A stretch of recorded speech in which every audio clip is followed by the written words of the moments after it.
is Deputy Stephen Donnelly. Deputy Donnelly, I understand you're sharing your time? That's right. I'd like to share my time with Deputies McGrath and Collins. How much time each? Three and three. Okay. Three and a bit. If you could tell me when I have 1 minute left, that'd be great.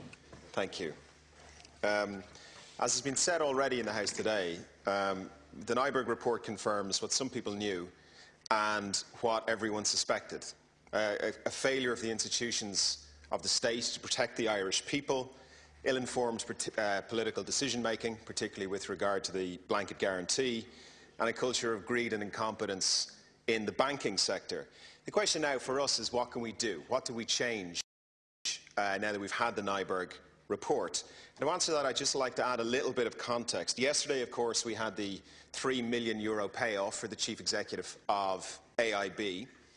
Last week, Moody's, the rating agency, downgraded Irish sovereign debt to just above junk status, to one notch above junk status. And yesterday, Moody's downgraded the unguaranteed senior debt in the banks to junk status.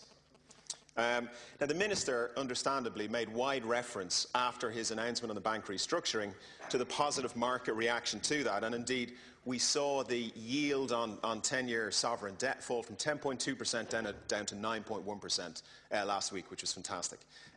In the last week, that has climbed again and again as market uncertainty has come back.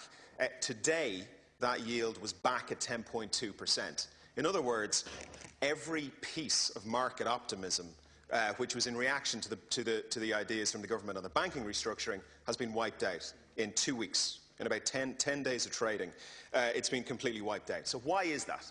I'm sure there are many reasons, but I would like to focus on one, right? The Nyberg report, which we see, tells us what we knew, that the banks failed in the past. And the multi-million euro payout to a chief executive of a failed bank tells us that the banks are still failing today. And what the markets are saying in terms of the banking debt being junk and the Irish sovereign debt being just one above junk, tell us that the markets believe the same institutions are going to fail in the future. So I would ask the government, in light of all of this evidence, to rethink its policy options. Because what we're pinning our hopes on is the following. What we're pinning our hopes on is that we borrow a vast amount of money, which we can't afford to borrow, and we stuff it into institutions which we know have failed in the past, we know are failing today, and which the markets believe are going to fail in the future. I would ask the government to consider that we and the government can do better than that.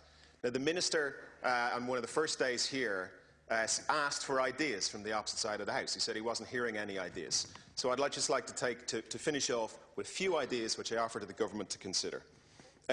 First of all, as has been said, do not pay back the $35 billion in outstanding bonds. If this is a problem, get creative.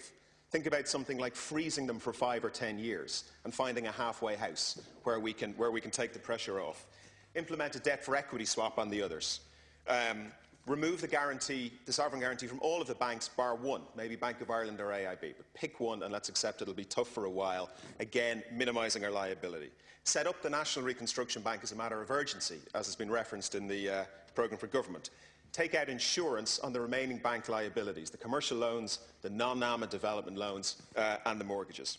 Remove the senior teams from the banks. This clearly is not happening, and Deputy Ross spoke very well to this earlier on. Set up a failure regime, I'll finish on this, and instigate radical reform in the Department of Finance, bringing in banking experts, economists and so forth. So if you'd like to take them back to the Minister and his team, I would be much obliged. Thanks. Deputy McGrath. Of the IMF are correct. We are going to end up short, and the revised projection down is extremely serious. What the IMF is saying is, first of all, you are not meeting your agreements under Croke Park. The efficiency gains are, you're not hitting your target. Not yet, you're not. Not yet. What the lower growth figure says is, not only are you not hitting the target, but the target's going to move.